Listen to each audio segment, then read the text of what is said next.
My father was the grand tutor to the crown prince, and I was the most arrogant noblewoman in the capital. 7 years ago, I picked up a young beggar boy, brought him back to my mansion, and toyed with him at will, trampling him underfoot. 7 years later, he left without a word. I assumed he hated me to the core. When we met again, he had become the regent prince wielding power over the entire court, while I had fallen to becoming a courtesan at the sleeve-summoning pavilion. I tried to flee, but he seized my waist and pulled me into his embrace. Pei Zhao's eyes were red-rimmed, his voice low and hoarse. "Sister, have you forsaken your slave?" The day I found Pei Zhao, the rain poured down in torrents. He had offended a nobleman and was punished by being made to kneel in the rain. The nobleman promised to release him if he crawled between his legs. But Pei Zhao had his pride. He'd rather let the torrential rain beat down on him, pounding his frail frame until he swayed on the edge of collapse. His back remained rigidly straight, his gaze unyielding. I watched him for a long time from beneath my oil paper umbrella. Seeing his refusal, the nobleman kicked him hard, sending his entire body crashing into the rain. Unfazed, he wiped the rain from his face, rose, and knelt upright once more. Enraged, the nobleman kicked him down again, this time with even greater force. When he climbed back up from the puddle, all color had drained from his face. His skin was as pale as paper, like a broken butterfly. It struck the softest chord in my heart. It made one want to take him home.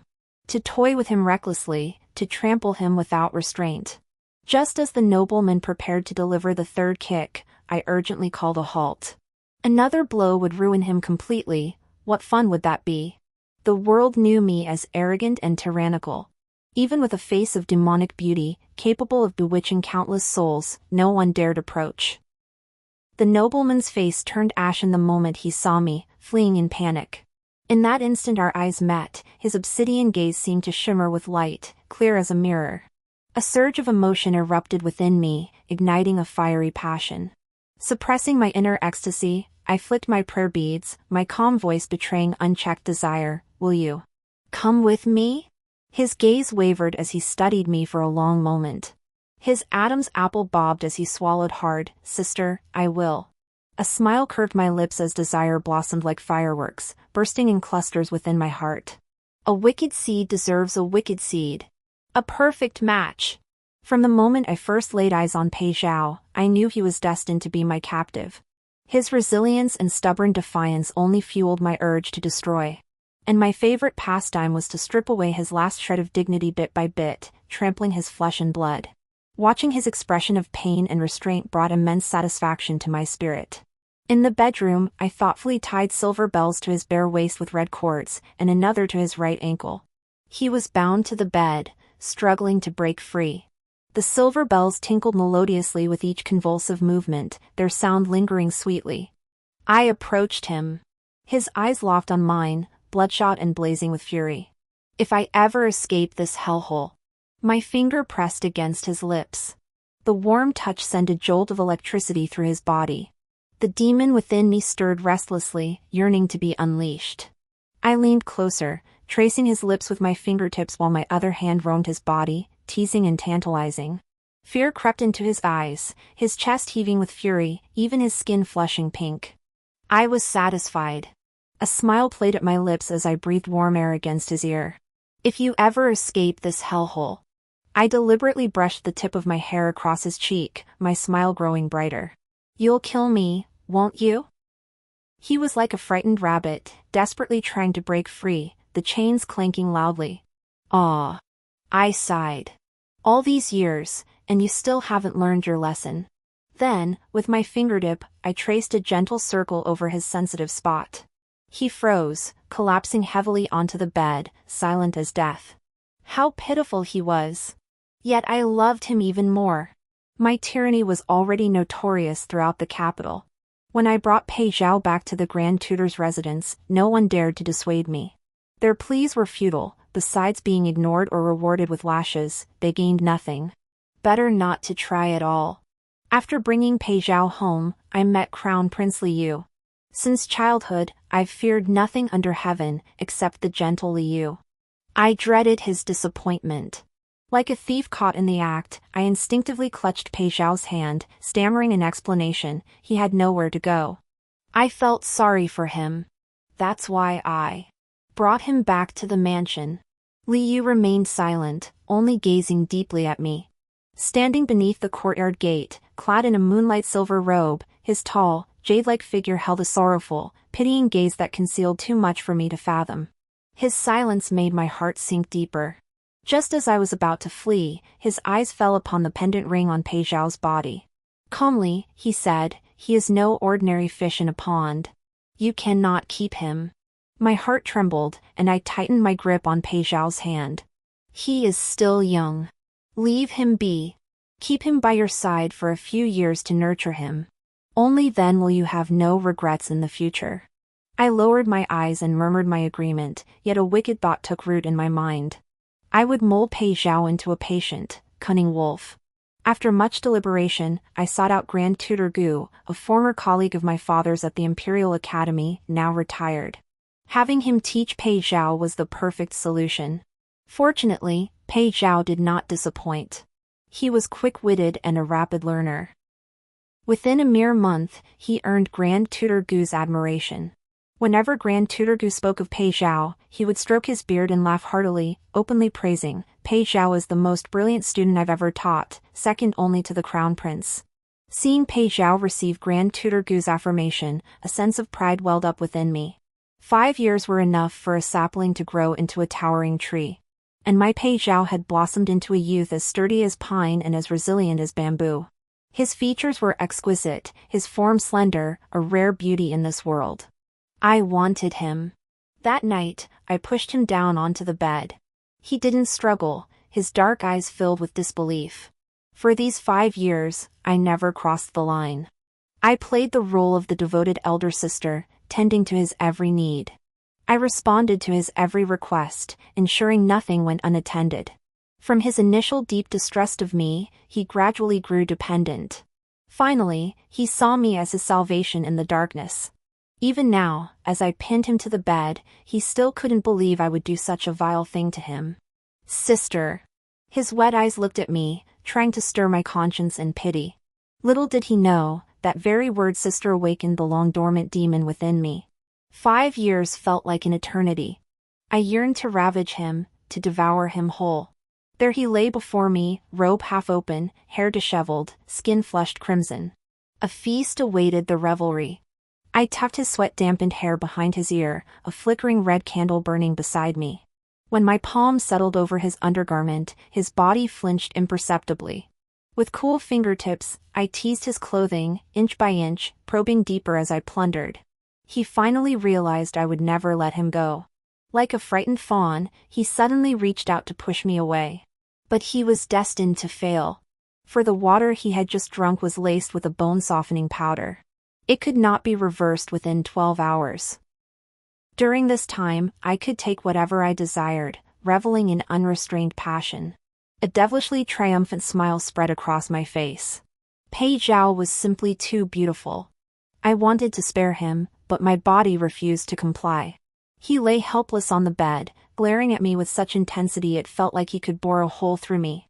I averted his gaze, tracing the contours of his brows and eyes with my fingertips. I would etch him into my memory forever, never to forget him for all eternity. That night, the rain thundered like a river of thunder at times, and clattered like jade beads on a plate at others. I felt as if I were adrift in waves, rising and falling with the tide, chasing the mist. My vision was hazy, as if shrouded by layers of mountain mist.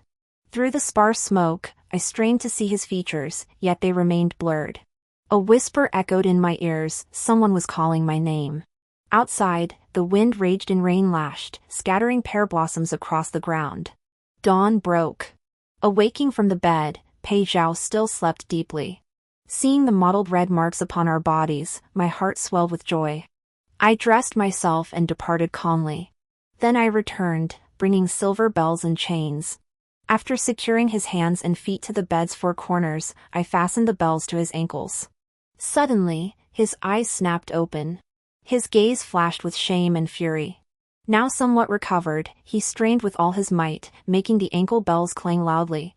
The sound was melodious.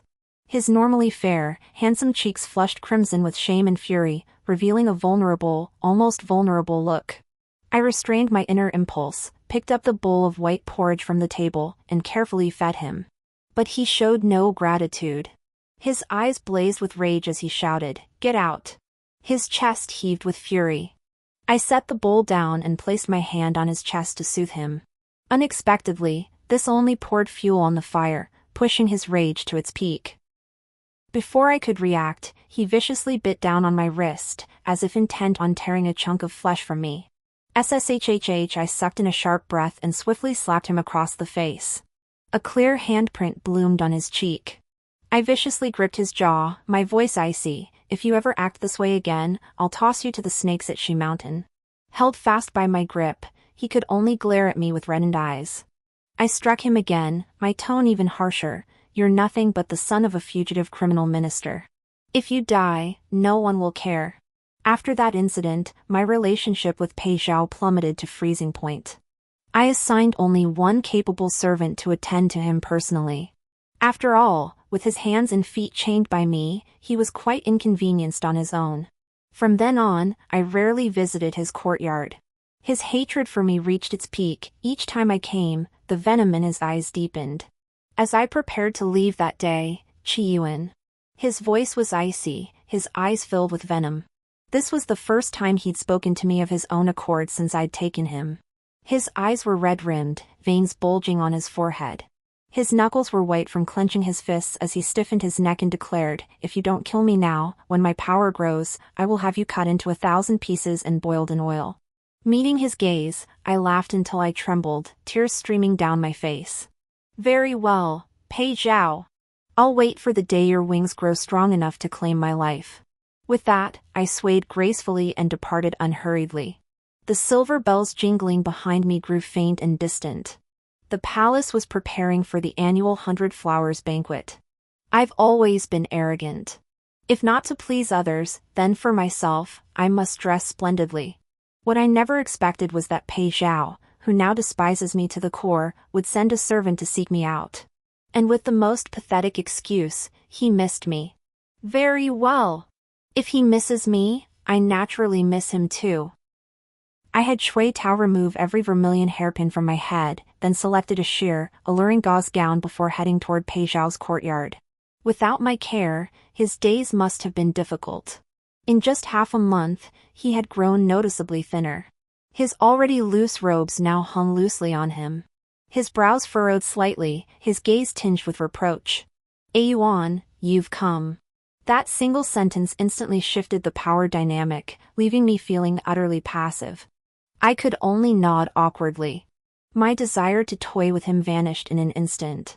I unlocked the iron chains binding his hands and feet with the key. The moment the shackles fell away, he knelt on the ground, reverently prostrating himself at my feet. He lifted tear-filled eyes to meet mine. "Yuan, I'll be good. Take me to the palace, will you?" I stared at the deep red marks etched into his wrists. He had been far too disobedient before. I smiled, lifting his chin with my finger. "Taking you to the palace is fine, but how will you repay me?" A resolute light flashed in his eyes as he rose from the ground and approached me awkwardly. "Yuan." His whisper was soft yet tinged with seduction. A single glance sent crimson flushing his ears, staining his neck. Pinned against the wall, I raised a wicked smile. "Oh, so skilled?" My fingertip pressed against his smooth, rolling Adam's apple, sliding down to dig in hard. "Then how about I carve exclusively yours, Yuan, right here?" "Ugh," he whimpered in pain but dared not flinch, clenching his teeth as beads of sweat rolled down his forehead. He grunted, Satisfied, I released him, my mood instantly lifting.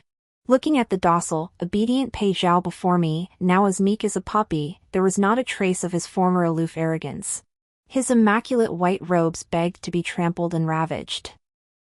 I delivered a vicious kick to his solar plexus, grinding my heel back and forth as I sneered, "Remember this, from now on, you shall address yourself as slave in my presence." Slave remembers. His brows knitted in pain, yet he endured it silently, seemingly resigned to his fate. But I wouldn't be fooled by his harmless facade. I knew exactly why he was going to the palace. If he wanted to go, then let him go. Let him seek out his own wrong answer. The thought made me laugh out loud. The palanquin moved slowly along the palace road. Pei Zhao sat stiffly at the farthest point from me. His gaze was evasive, avoiding mine. Seems he still isn't quite obedient. Just as I smiled, ready to strike, he darted to my side. His body remembered the fear I'd instilled in him. His face wore a flattering, cautious smile. I felt a fresh wave of disgust toward this version of him and snapped coldly, "Don't ever smile like that again. This servant understands." He withdrew his smile and began gently massaging my calves. Finding this rather dull, I wanted to torment him and decided to pick a fight. "Pei Zhao, if one day I were to grant you freedom, where would you go?" At these words, Pei Zhao's long lashes fluttered beneath his lowered gaze, his hands pausing imperceptibly. Yet he lifted his head, his expression serene as he replied, "This servant would go nowhere. The Grand Tutor's residence is my home." He couldn't possibly miss the deliberate provocation in my words. No matter his answer, I intended to humiliate him thoroughly. So, from countless possible responses, he chose the one he knew would amuse me most. His gaze was clear as a mirror, like a pool of spring water reflecting my own wicked desires. My eyes locked onto his lips. Days of confinement and malnutrition had left them pale and thin. This would not do. If others saw him like this, they'd mock me for mistreating him. After all, I claimed him publicly as my sworn younger brother. I seized his jaw and leaned in to bite. Unable to move, he could only whimper in agony. "Yuan." I paid him no heed, swallowing all his grievances and pain whole. Only when the sedan chair came to a slow halt at the palace road's end did I reluctantly release Pei Zhao's lips. His mouth was crimson, as if it might bleed. I admired my handiwork, then carefully smoothed both our garments before stepping down from the sedan chair, one after the other. The journey was far from over once we dismounted. Along the way, we encountered many noble ladies and young masters. Alas, they all feared me, scattering like mice before a cat at my sight. They averted their eyes and hurried away. Just as we reached the entrance to the 100 Flowers Garden, Jinjia, an attendant of Her Majesty the Empress, came out to greet us. She was one of only 3 people in this vast palace who didn't dislike me, besides the Empress and His Royal Highness the Crown Prince. I gave Pei Zhao a few instructions, telling him to avoid off-limits areas, explore the surroundings, and wait for me at the water pavilion. He remained as meek and submissive as when we first arrived. After leaving him, Jinjia and I headed toward the banquet together. From afar, I saw Her Majesty the Empress, who smiled at me with serene grace. Through her, I seemed to glimpse my own mother, a woman I never knew, who had passed away long ago. As we drew nearer, she rose warmly, took my hand affectionately, and guided me to a seat beside her. Even if the noble ladies disliked me, having gained the Empress's favor, they couldn't help but glance at me frequently. Jealousy and resentment flashed in their eyes as they whispered among themselves, speaking words I couldn't hear. Their unhappiness only made me happier. The Empress gently served me my favorite dishes, carefully picking out the small bones from the fish. I buried my head in my bowl and ate heartily. "You honor, slow down." After I choked, she gently patted my back and brought a cup of warm water to my lips. My eyes suddenly stung, and I buried my head even lower, shoveling food into my mouth frantically. Through blurred vision, I thought I saw my father standing in the layered light and shadow. He smiled at me. But before I could say anything, he vanished again. Thinking of father's words before he passed, my eyes stung even more. Father once said, "You honor, if your mother were still alive, she'd be so happy to see how much the Empress Dowager cherishes you." Childhood memories have faded with time. Yet recalling them now, I can still vividly remember so many things. Mother died from hemorrhaging during childbirth, her life lost in the struggle to bring me into the world. Father raised me alone, never remarrying until his own passing. From the earliest memories I possess, Father kept me by his side. When he taught the imperial princes at the Imperial Academy, I stayed in the Queen Mother's palace. In my memories, her face was always gentle, always smiling. She played with me and measured beautiful brocade fabrics to make clothes for me. In the palace, I always had an endless supply of delicious treats. Deep in my heart, I had long regarded her as my mother. As I grew older, I was permitted to study at the Imperial Academy alongside the imperial princes and princesses. Besides me, there were other noble young ladies and gentlemen at the academy. I was still too young then to understand why they called me a motherless child. They would surround me, saying I had cursed my mother to death, that I was a wicked child. At first, Crown Prince Liu would protect me. But as he grew older, he left for his studies abroad. The noble young ladies and gentlemen became even more brazen in their bullying. Later, my father found me a master, and I began learning martial arts. 1 came, I fought 1. 2 came, I fought 2. I threatened them, if they dared report me, I'd crush them flat. As long as I remained at the Imperial Academy, every time I saw them, I beat them. After that, no one dared bully me anymore. Though my reputation for being unruly spread far and wide. After the banquet ended and I bid farewell to Her Majesty the Empress, I went to the water pavilion to find Pei Zhao. He wasn't there. I waited for quite some time before he finally appeared, flustered, his cheeks flushed. I'm sorry, Your Highness. I just went to the lavatory. I narrowed my eyes, scrutinizing him from head to toe. His delicate features, the fine beads of sweat glistening on his nose, and the mud smeared on the silk-lined instep of his shoe. My suspicions were confirmed, he had indeed met with the third prince today. After all, the path to the latrine was paved entirely with blue stone slabs, leaving no chance for mud to cling. Wretched servant. My hand struck his face without mercy. Suddenly, a clear handprint appeared on his face. Stunned by my blow, he looked at me with a mix of confusion and innocence, demanding, why? He was certain I didn't know he'd met with the third prince. All these years, he believed he'd hidden it well. But what he didn't know was that from the moment I found him, I knew every secret he held. Why? I sneered softly. Leaning close, my fingertips tore through his thin robe, digging deep into the flesh of his chest. Pain made him shudder with fear, his eyes wild and terrified, like a shattered porcelain doll. This only fueled my excitement. I wanted to become a demon, to suck his blood, devour his flesh, and consume him completely. But this was within the palace walls. I retained the last shred of lucidity, biting his earlobe wickedly as I breathed softly, because you're merely my plaything.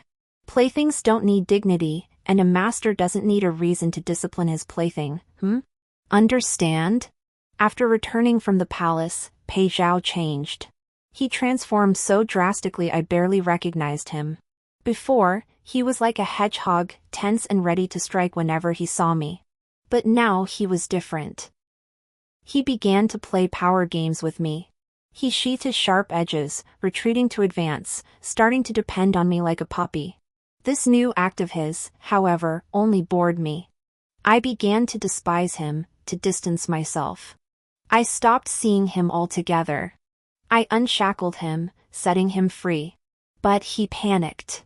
In the chilly late autumn rain, he punished himself by kneeling in the downpour. When I appeared, he crawled toward me on his knees, inch by inch. He lifted his head, droplets of rainwater trickling down his neck from his hair. His face was pale, almost translucent. Yuan, please. Have mercy on me? In the past, seeing him so broken and helpless would have stirred desires I couldn't contain. I'd have wanted to ravage him, to mold him into my very being, finding satisfaction in his hoarse, restrained pleas. But now, seeing him only fills my heart with a heavy blockage, like a stone pressing down, making it hard to breathe. I tried to leave, but he clutched the hem of my skirt with deathly grip. Don't go, Yao. It wasn't like this before. His voice cracked with agony, an unnatural flush spreading across his face. I looked at him as if he were a dog. My golden silk-lined boots ground into his chest, grinding slowly. Unexpectedly, he coughed up a mouthful of blood and collapsed unconscious. I shook my head in resignation, sighing, useless fool. Can't even take a little fun. I then ordered him carried back to his quarters for proper care. I left the estate for the imperial palace. In just 3 months, the court had undergone a seismic shift. The emperor lay bedridden by illness. The third prince's faction, led by the imperial consort, now controlled the government, leaving the crown prince powerless. The empress's face bore no trace of her former smile, shrouded instead in a pall of sorrow. As I approached, she clutched my hand tightly, her grip so fierce it hurt. "You honor, you er." Her eyes brimmed with grief as tears fell, landing on the back of my hand, their heat making me flinch. The moment I saw Crown Prince Liu, I understood her despair. Though only 3 months had passed, his form had grown eerily gaunt. Standing in the sunlight, his body seemed translucent, an ethereal quality making him appear as if he might dissolve into the light at any moment. My heart felt wrenched. He turned his head, gazing at me quietly, serene and composed, neither sad nor joyful. I looked into his eyes, smiling, and fell into emptiness. Memories surged back, time reversing. Beautiful, ethereal things collided again and again against the gates of memory. Imperial Academy. A chubby boy with 2 dimples when he smiled, pretending to be mature, handed a sugar-coated hawthorn on a stick to a younger girl with twin buns. He said boldly, "Ayuan was very good today. The Grand Master said you didn't cause any trouble. This is your reward." "Thank you, Crown Prince brother." The girl hopped excitedly as she took it, eagerly biting into the bright red hawthorn berry wrapped in glutinous rice paper. The sweet syrup melted in her mouth, and she felt it was the most delicious thing in the world. "If you keep being good, I'll bring you sugar cakes next time." The boy ruffled her hair, speaking in a grown-up tone. "Yay! Prince brother is so kind." The girl tugged at his arm, wiping all the sticky sugar from her lips onto his clothes before running off. Her green skirt fluttered, shimmering in the sunlight like a spirited butterfly. Qingshan Hunting Grounds. The boy had grown taller, no longer round and chubby like a ball. Dressed in sapphire blue riding attire, he sat astride a colt, drawing his small bow taut. With a sharp whoosh, the arrow shot through the air. The boy leaped from his horse and dashed toward the arrow's trajectory. He carried a large rabbit by the ears and cradled a smaller one in his arms. "Here, for you." He set down the large rabbit, its arrow still embedded, and placed the little rabbit gently into the girl's arms. "Your favorite little bunny. Prince Liu, you're so kind."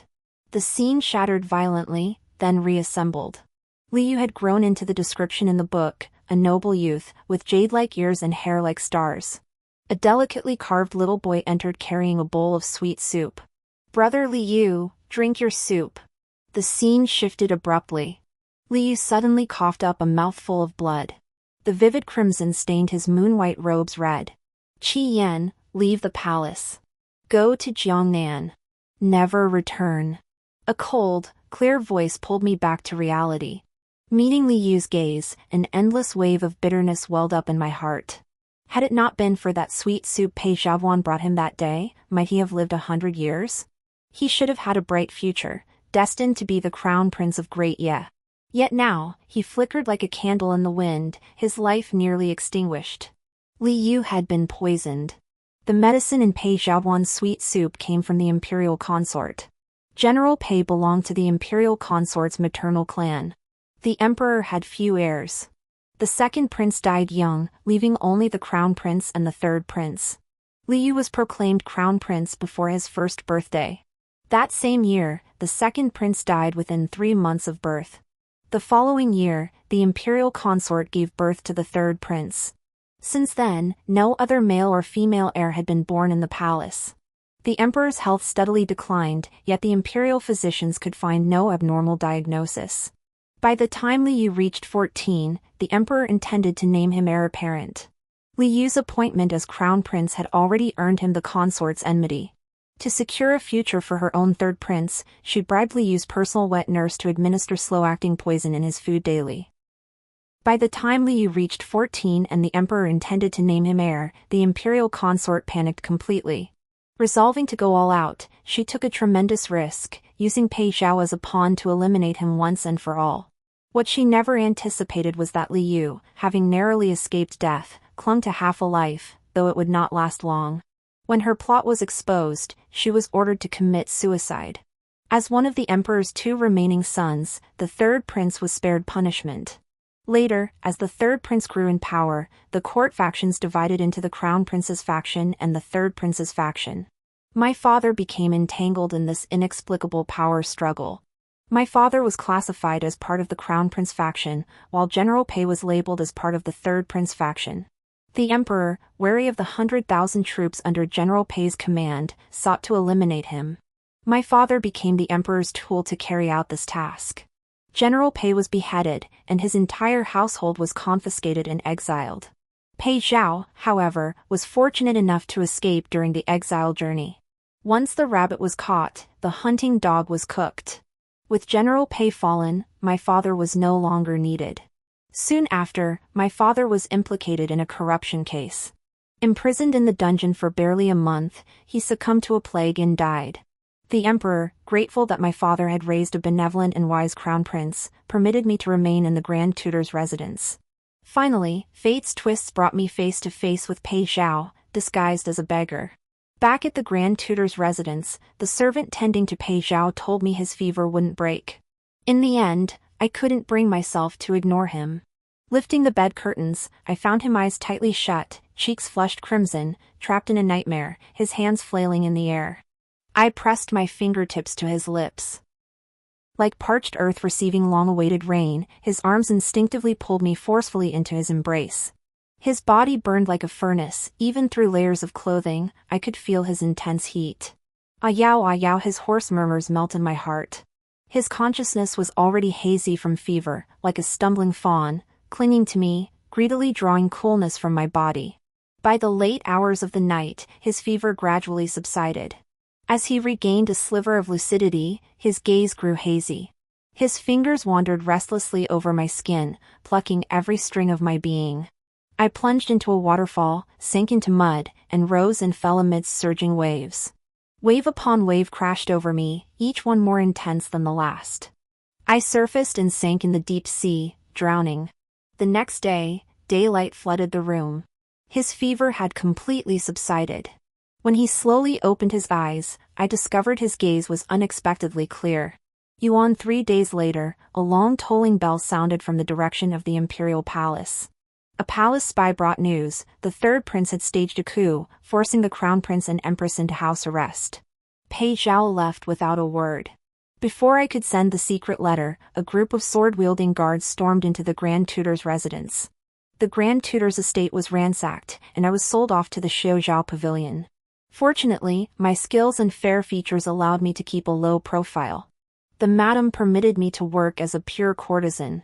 Knowing I was destitute after the confiscation, she set a rule: she would take 70% of the silver from patrons' tips, leaving me 30% to buy clothes and cosmetics. If I embezzled or disobeyed, I'd face the same fate as Yunwu. That day, the madam summoned all the girls of Xiaozhao Pavilion to the front hall, staging a warning spectacle. She ordered Yunwu, who had stolen silver and attempted to flee, to be dragged in, bound. Yunwu's face was streaked with tears, her makeup utterly smeared. Her collar gaped wide open, evidence that the madam had already ordered her severely beaten. Before everyone, the madam tightly bound Yunwu's 4 cuffs. After tugging to ensure they wouldn't loosen, she clapped her hands. A servant promptly carried in a cage from outside, housing a filthy wildcat. Yunwu's vacant expression instantly turned to terror. The startled cat scrambled frantically within Yunwu's clothing, its sharp claws leaving bloody scratches across her skin. At first, Yunwu wailed and begged for mercy. But the madam remained unsatisfied with this outcome. She ordered a ruler to be brought and struck the writhing cat with it. The pain drove the cat into a frenzy, and Yunwu's piercing screams echoed relentlessly through the front hall. Before long, her clothes were soaked through with blood. Gradually, her cries ceased as she passed out. The girls of the sleeve-toss pavilion had never witnessed such a scene. Some collapsed to the floor, terrified out of their wits. After this incident, even those who had harbored thoughts of escape abandoned their plans. They obediently handed over their silver and money, then went to serve their customers. My own desire to flee to Jiangnan was also extinguished. Just when I thought I'd be trapped in the brothel of the sleeve sway for life, growing old and fading, destined to be discarded on a makeshift mat in a mass grave, a pair of gold-threaded silver boots appeared before me, their reflection revealing a face I knew all too well. My heart raced with terror, and I tried to flee, but a hand seized my waist, pulling me into a tight embrace. A voice, hoarse with desire, whispered above me. "Sister, have you abandoned your slave?" In the 9th month after being sold to the brothel, Pei Zhao brought me back to the regent's mansion. Every day, every moment in the regent's mansion, I lived in constant dread, walking on thin ice. Had I known he would rise to become the regent, wielding power over the entire court, I should have treated him better then, never humiliating him. But now it was too late, and regret was useless. All I could do was silently pray that when he killed me, he'd do it swiftly, or at least let me be flogged after death. Yet things unfolded differently than I'd imagined. Pei Zhao left early and returned late every day. More often than not, I wouldn't see him for days on end. Gradually, the taut strings began to slacken. Then came the proverbial Monkey King moment. I ran wild in the regent's mansion, doing whatever I pleased. On this particular day, while indulging in my reckless ways, Pei Zhao returned. A jet-black brocade robe hugged his lean waist. A purple gold jade crown adorned his head, and a jade pendant dangled from his belt. He bore no resemblance to the frail, willow-like figure I once pitied. An overwhelming aura radiated from him. Even a single glance left me stunned by his imposing presence. As he approached, my heart pounded so fiercely it threatened to leap from my chest. With every step closer, his pressure intensified. My body instinctively retreated until my back hit the wall.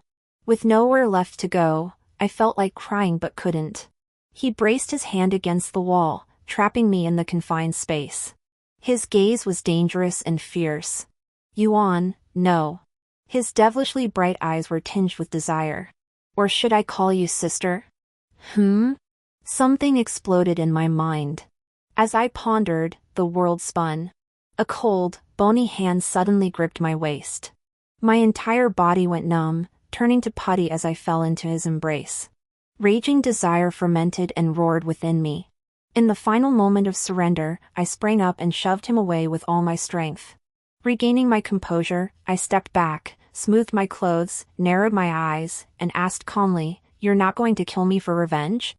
Pei Zhao's gaze darkened instantly. Silence. Silence. Endless silence. Just as I thought he would strangle me in his rage, he abruptly lifted his head, his voice hoarse and choked. "I'm sorry. For what happened before." I swiftly pressed my fingertips to his lips. I didn't want to relive that pain. It's already settled. He doesn't have much time left. Can you arrange a good place for him and Her Majesty the Empress?